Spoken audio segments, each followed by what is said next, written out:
और वो loan amount जो है, जो डिसबर्स हुआ है, जो आपको मिला है, वो 40 लाख रुपए तक का है, तो किस सिनेरियो में कोई भी बैंक या एनबीएफसी कंपनी उसको माफ करती है या उसकी छूट हो सकती है? उसका क्या प्रोसेस है लोन माफ करवाने का? साथियों, अगर आप हमारे साथ नए जुड़े हैं, क्योंकि हजारों आदमी हमारे साथ हर रोज नए जुड़ जाते हैं। अगर आप मुझे फेसबुक पे देख रहे हैं तो हमारा एक चैनल है यूट्यूब पे डिसेंट एडवाइस के नाम से, जिस पे मैं लगभग 1,500 वीडियो डाल चुका हूं लोन से रिलेटेड। आपको या आपके किसी भी 11 प्यारे रिश्तेदार को लोन से रिलेटेड कोई भी दिक्कत परेशानी समस्या अगर आ रही है तो यूट्यूब के सर्च के ऑप्शन में जाके वो प्रॉब्लम लिखें, आगे डिसेंट एडवाइस लिखें, तुरंत प्रभाव से आपकी समस्या का समाधान हो जाएगा। इसके अलावा अगर आप हमारे साथ टेलीफोनिकली जुड़ना चाहते हैं, पर्सनल मीटिंग करना चाहते हैं, फिर आपका लोन 2 करोड़ का है, 5 का है, 25 का, 50 करोड़ का, जितने भी करोड़ का आपके पास आपका लोन है, किसी भी तरह का आपके पास नोटिस आया है, सरफेसी एक्ट 2002 के तहत आया है, 13(2) का है, 13(4) का है, सिंबॉलिक पोजीशन का है, फिजिकल पोजीशन का है, या 138 नेगोशिएबल इंस्ट्रूमेंट एक्ट 1881 का है, पेमेंट एंड सेटलमेंट एक्ट 2007 का है, या आर्बिट्रेशन एंड कंसोलिडेशन एक्ट 1996 का है, या इसके अलावा रिकॉल नोटिस है, या अन्य किसी भी तरह का कोई भी नोटिस आपके पास किसी भी बैंक या एनबीएफसी कंपनी के द्वारा है, अगर आपके पास सरफेसी एक्ट का नोटिस आ रहा है और आप उसको कभी भी हल्के में ना लें, क्योंकि अगर आप उसको हल्के में लेंगे तो आपकी वो प्रॉपर्टी जब्त हो जाएगी, उसकी एक्शन हो जाएगी, बोली हो जाएगी। तुरंत प्रभाव से लीगल एडवाइस लें, नहीं तो बीमारी जब बढ़ जाएगी तो फिर वो ठीक होनी बड़ी मुश्किल हो जाएगी। सरफेसी एक्ट 2002 जो आया है उसने आपके जो राइट्स जो है, आपके अधिकार जो है, उसने खत्म नहीं कर दिए। लेकिन अगर आपको अपने राइट्स और अधिकार पता ही नहीं है फिर तो भाई खत्म ही है। ये तो ऐसे है जैसे लोन की कैंसर बोलता हूं मैं इसको, जब कैंसर फर्स्ट स्टेज में है तो उसको रोको यार, दवाई से मेडिसिन से वो ठीक हो सकती है। अगर उसको इग्नोर करे वो बढ़ती जाएगी बढ़ती जाएगी, जब वो थर्ड स्टेज में चली जाएगी तो फिर उसका सिर्फ और सिर्फ इलाज ऑपरेशन है। ऑपरेशन में भी जरूरी नहीं है कि वो आदमी बचेगा या नहीं बचेगा। ऐसे ही जब आपका लोन थर्ड स्टेज में चला जाएगा तो वो जरूरी नहीं है कि वो बचेगा या नहीं बचेगा। हाँ, फर्स्ट स्टेज में आप डॉक्टर के पास जाएंगे तो स्वाभाविक बात है पूरे चांस है उसमें बचाव होने के। साथियों, आप हमारे साथ टेलीफोनिकली जुड़ना चाहते हैं, पर्सनल मीटिंग करना चाहते हैं, लोन से रिलेटेड जो भी आपके पास डॉक्यूमेंट्स है वो सभी लेके आप मेरे से पर्सनली मीटिंग कर सकते हैं, पर्सनली एडवाइस ले सकते हैं, टेलीफोनिकली भी एडवाइस ले सकते हैं।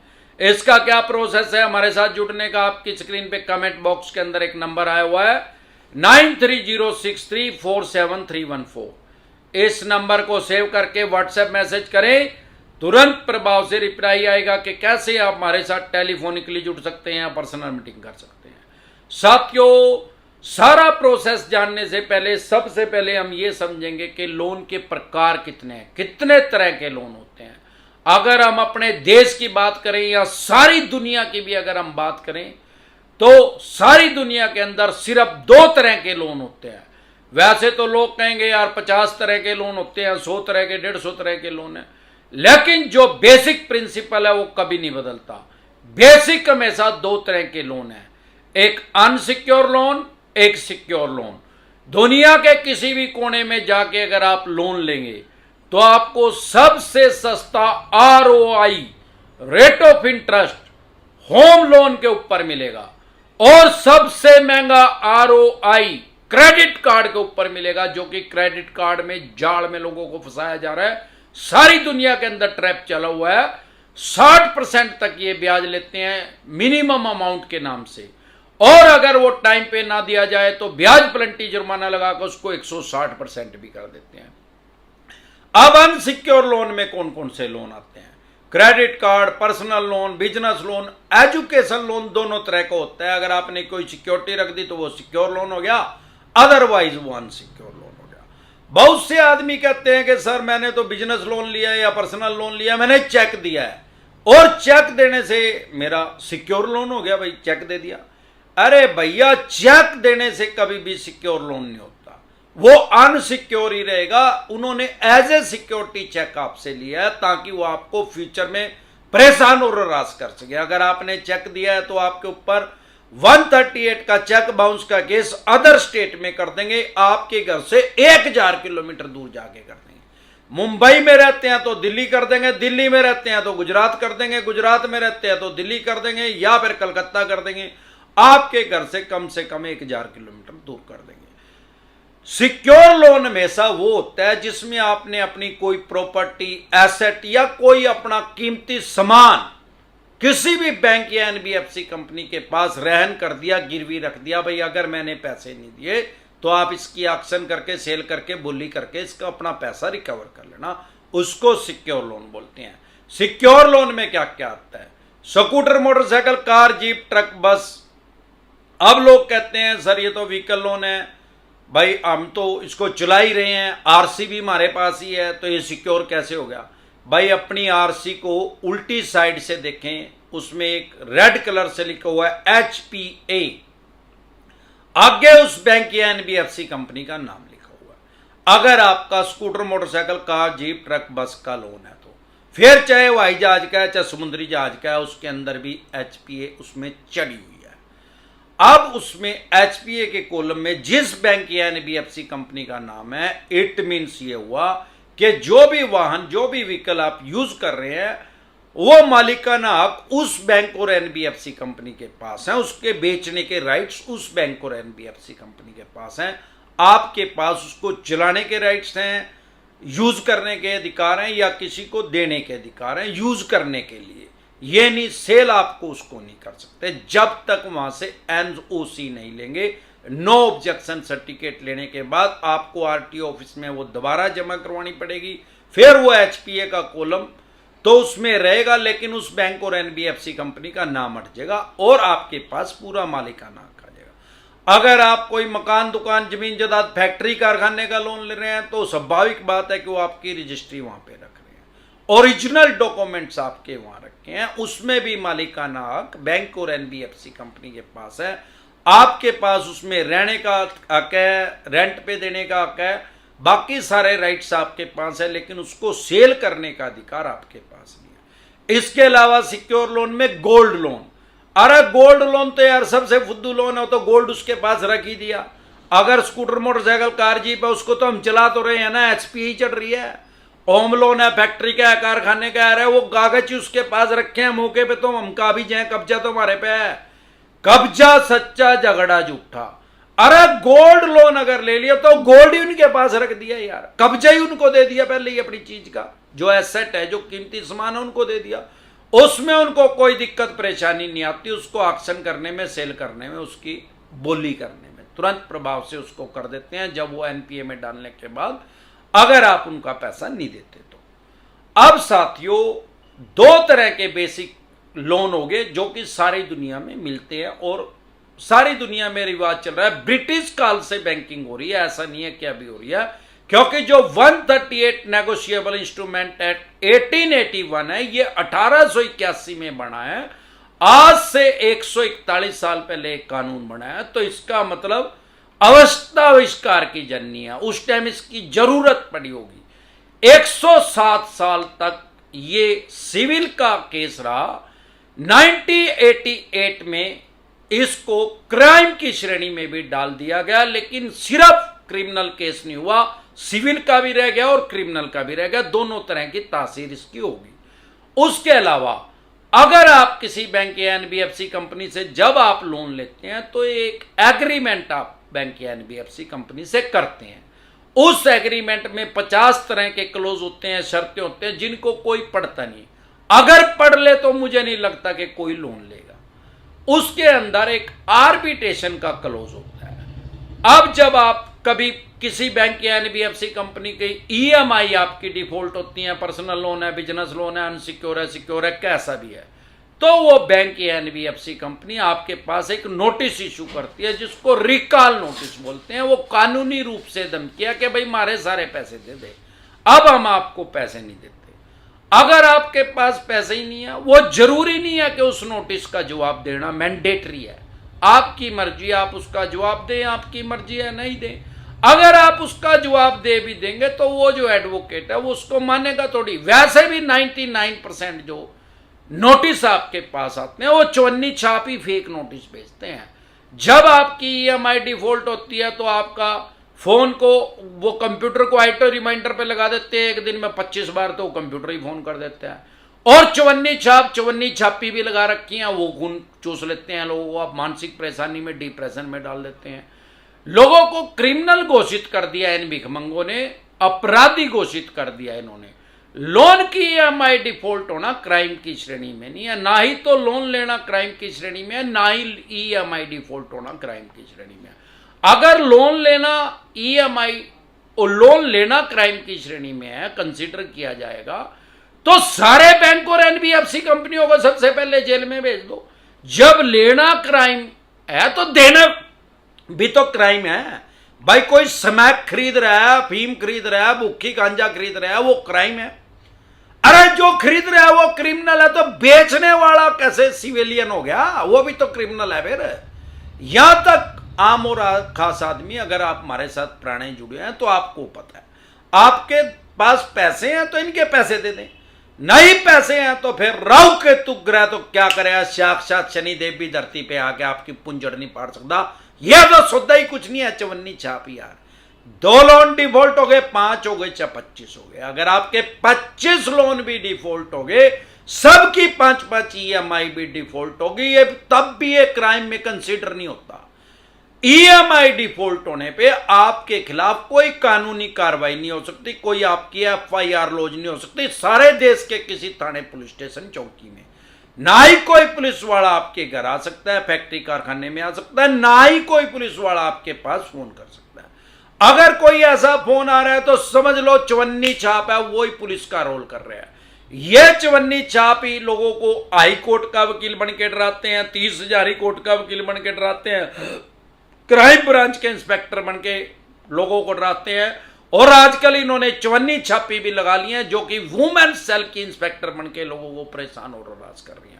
अगर आपको ऐसे परेशान और हरास किया जा रहा है तो गाड़ी ट्रेनिंग डिसेंट एडवाइस लिख के वीडियो देख लें, आपको पता लग जाएगा करना क्या है इनका इलाज। साथियों, डरे घबराए नहीं। सबसे पहले तो हाँ, अगर आपका चेक बाउंस हो गया, किसी बैंक एनबीएफसी कंपनी ने कर दिया, तो उसको कभी भी हल्के में ना ले, कोर्ट के नोटिस को हल्के में ना ले, क्योंकि कोर्ट के नोटिस को अगर आप हल्के में ले रहे हैं, कोर्ट की अवमानना आप कर रहे हैं, तो आपका नॉन बेलेबल वारंट इशू हो सकता है 138 के केस में। जब पहले नोटिस आ रहा है तो आपको उसमें जमानत लेनी पड़ेगी, बेल करवानी पड़ेगी, जो कि तुरंत प्रभाव से बेल हो जाती है। हाई कोर्ट में जाने की जरूरत नहीं, स्थानीय कोर्ट से ही आपकी जमानत आपको मिल जाती है, इजिली मिल जाती है, उसमें कोई दिक्कत परेशानी आती नहीं है। लेकिन आप कोर्ट के नोटिस को इग्नोर कर रहे हैं बार बार। अगर आप उसको 3 बार कर रहे हैं या 3 बार से ज्यादा कर रहे हैं, तो आपके नॉन बेलेबल वारंट इशू हो सकते हैं, गैर जमानती। फिर आपको 14 दिन की न्यायिक हिरासत में जाना पड़ सकता है, 14 दिन के लिए आपको जेल में जाना पड़ सकता है। हो सकता है कि जज साहब आपकी जमानत ले ले, पर 99% चांस है कि आपकी जमानत नहीं होगी अगर आप कोर्ट की अवमानना कर रहे हैं। तो अगर आप नॉन बेलेबल वारंट इशू होने के बाद भी नहीं मिल रहे हैं, नहीं जा रहे हैं, और 2-3 साल हो गए उस केस को चलते चलते, तो आपके केस को डिस्पोजल कर दिया जाएगा और कोर्ट के आदेश से स्थानीय थाने, पुलिस स्टेशन या चौकी में आपके खिलाफ एक एफआईआर और लॉन्च हो जाएगी, 174A, 174A। अब आपको अगर पुलिस अरेस्ट करेगी तो आपको 174A में कम से कम 1 महीने की न्यायिक हिरासत में जाना पड़ेगा, कम से कम 1 महीने के लिए जेल में जाना पड़ेगा। 1 महीने के बाद भी जज साहब की मर्जी है कि वो आपको जमानत दे या ना दे।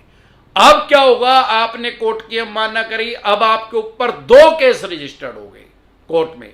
एक तो सबसे पहले 138 का उस बैंक का एनबीएफसी कंपनी ने करवाया था, वो आप उसको कंसीडर ही नहीं कर रहे हैं, आप उसको कोर्ट की अवमानना कर रहे हैं, जमानत ही नहीं करवा रहे हैं, बेल ही नहीं करवा रहे हैं, वहां जा ही नहीं रहे हैं। अब एक आपने खुद से अपने ऊपर करवा लिया, अब 2 केस आपके ऊपर चलेंगे, 2 बार आपको जमानत करवानी पड़ेगी, 2 बार आपकी तारीखें लगे करेंगी। तो कोर्ट की कभी भी अवमानना ना करें। यह जरूरी नहीं है कि कोर्ट आपको पनिशमेंट, जेल की सजाई देगी। हो सकता है आपको फाइनेंशियल, आपका ऊपर पेनल्टी लगा दी जाए, जुर्माना लगा दिया जाए, वो जज साहब की मर्जी है। और बहुत से गवर्नमेंट एम्प्लॉयज भी हमारे पास आते हैं, वो कहते हैं कि सर इसमें वैसे तो 2 साल तक की सजा का प्रावधान है या 100% तक पेनल्टी जज साहब लगा सकते हैं। 100% का मतलब 100 गुना नहीं, 5 लाख का चेक है तो 10 लाख तक जज साहब बोल सकते हैं कि इसको दे बैंक एनबीएफसी कंपनी को, या 6 महीने, साल, 1.5 साल, 2 साल तक की सजा, मैक्सिमम 2 साल तक की सजा हो सकती है।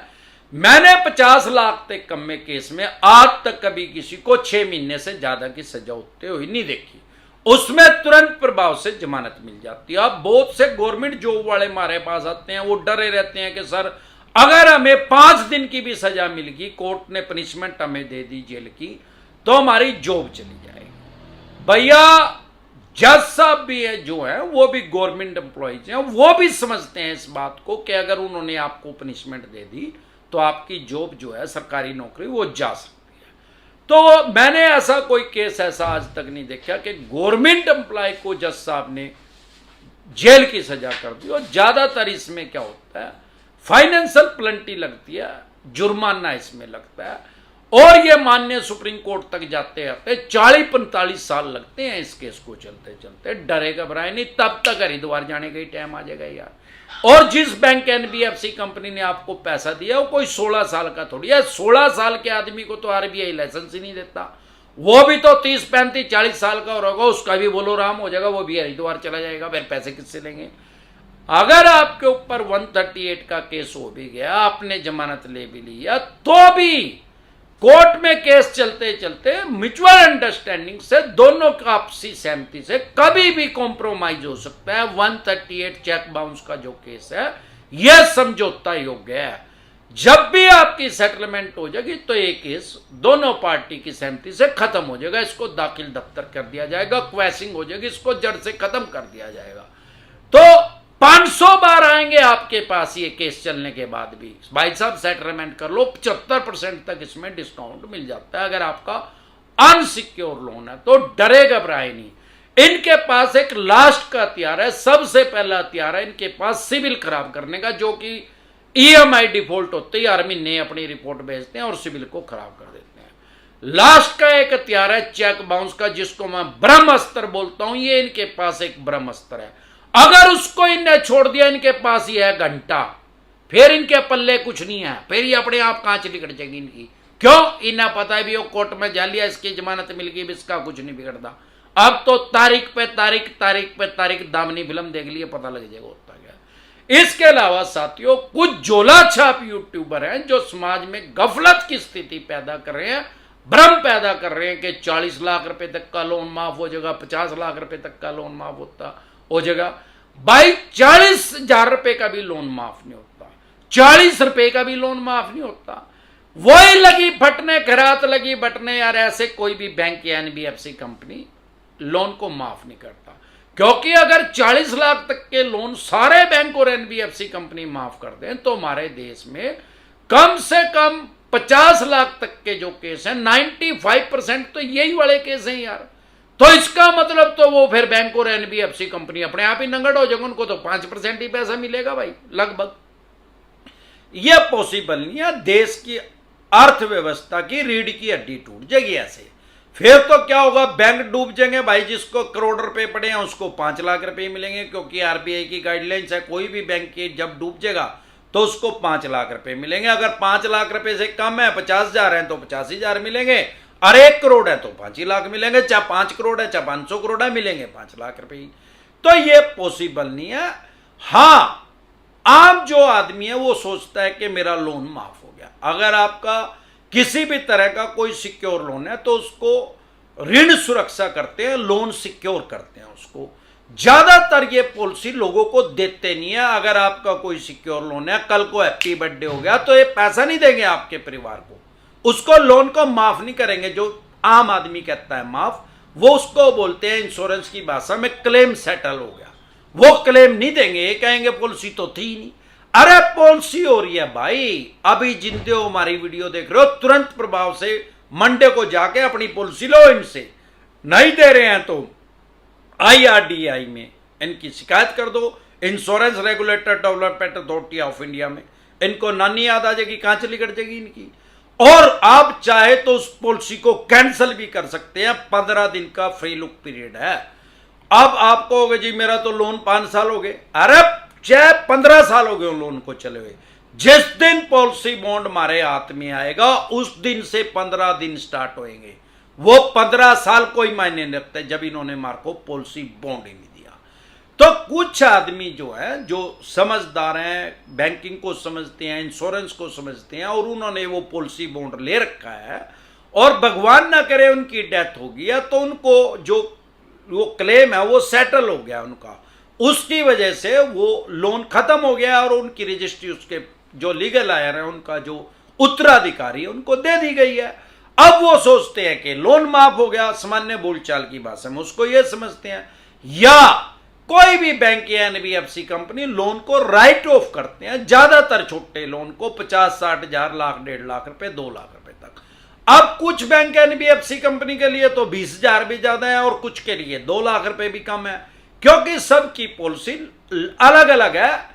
अब सवाल ये आता है कि राइट ऑफ का मतलब क्या है। राइट ऑफ का मतलब ये है कि ये अपने लेजर में से, अकाउंट में से, बही खाते में से उसको हटा देते हैं, अपने उसको क्लीन कर लेते हैं और उसको बट्टे खाते में बोलते हैं, बैंकिंग की भाषा में उसको बट्टे खाते में डाल देते हैं, भाई ये पैसा तो मर गया। फिर उस लोन को किसी छोटे बैंक या एनबीएफसी कंपनी को बेच देते हैं, कबाड़ी के रेट में उसको बेच देते हैं। भाई आपसे 2 लाख रुपए लेने थे, उसको 30-40 हजार रुपए में बेच देते हैं, मैक्सिमम, नहीं तो हो सके 20,000 में बेच दें, 10-15-20% पे उसको बेच देते हैं। फिर वो वहां के चवन्नी चाप आपके पीछे लग जाते हैं। तो डरे घबराए नहीं, आप अपने राइट्स और अधिकार जाने। जब आपको आपके राइट्स और अधिकार पता लग जाएगा तो आपका डर खत्म हो जाएगा। अगर आप हमारे साथ पुराने जुड़े हुए हैं तो स्वाभाविक बात है कि आपको डर नहीं लग रहा होगा, क्योंकि आपको अपने राइट्स पता लग गए हैं।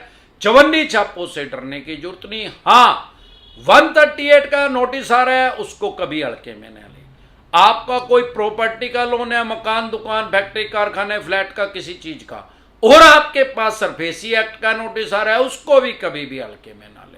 आपका 2 करोड़ का लोन है, 5 का है, 25 का, 50 करोड़ का है, जितने भी करोड़ का लोन है, आपके पास किसी भी तरह का नोटिस आ रहा है, सरफेसी एक्ट 2002 का तहत आ रहा है, 13(2) का रहा है, 13(4) का रहा है, सिंबॉलिक पोजीशन का रहा है, फिजिकल पोजीशन का रहा है, डीएम साहब का नोटिस आ रहा है, 138 नेगोशिएबल इंस्ट्रूमेंट एक्ट 1881 का रहा है, पेमेंट एंड सेटलमेंट एक्ट 2007 का रहा है, या आर्बिट्रेशन एंड कंसोलिडेशन एक्ट 1996 का रहा है, या रिकॉल नोटिस आ रहा है, या इसके अलावा किसी भी तरह का कोई भी नोटिस किसी भी बैंक या एनबीएफसी कंपनी के द्वारा आपके पास आ रहा है, तो आप वो सभी लीगल जो आपके डॉक्यूमेंट्स है या जो भी लोन से रिलेटेड आपके पास डॉक्यूमेंट्स है, वो सभी लेके आप मेरे से पर्सनली मीटिंग कर सकते हैं, पर्सनली एडवाइस ले सकते हैं, निंजा टेक्निक सीख सकते हैं इनसे बचने की, या टेलीफोनिकली भी एडवाइस ले सकते हैं। उसका क्या प्रोसेस है, आपकी स्क्रीन पे कमेंट बॉक्स के अंदर नंबर आया हुआ है 9306347314।